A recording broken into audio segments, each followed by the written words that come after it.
കൂർക്കം വലിയുടെ പിന്നിലെ കാരണങ്ങൾ കണ്ടെത്താൻ സ്നോറിംഗ് ലബോറട്ടറി ഒരുക്കി പുതുച്ചേരിയിലെ Indira Gandhi government general hospital and post graduate institute ENT ഡിപ്പാർട്ട്മെന്റിന് കീഴിലാണ് സ്നോറിംഗ് ലബോറട്ടറി ഒരുക്കിയിരിക്കുന്നത്.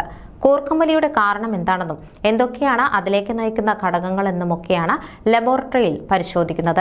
ലബോറട്ടറിയിൽ 8 മണിക്കൂറോളം രോഗികളെ ഉറക്കിക്കിടത്തും. ശേഷം 24 വിവിധ ടെസ്റ്റുകൾ നടത്തും.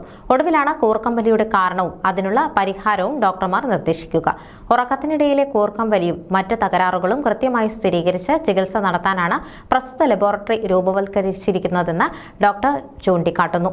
കൂർക്കം വലി ശരീരത്തിലെ ഓക്സിജന്റെ അളവ് അസന്തുലിതമാക്കുകയും ഇത് ശ്വാസകോശം, ഹൃദയം എന്നിവയെ ബാധിക്കുന്ന രോഗങ്ങളിലേക്ക് നയിക്കുകയും ചെയ്യും. അതിനാൽ കൂർക്കം വലിയുള്ളവർക്ക് ലബോറട്ടറിയിൽ സൗജന്യമായി പരിശോധിച്ച് രോഗനിർണയം നടത്താമെന്നും ലാബിന്റെ പ്രവർത്തനങ്ങൾക്ക് നേതൃത്വം നൽകുന്ന ഡോക്ടർ സ്റ്റാലിൻ വ്യക്തമാക്കി.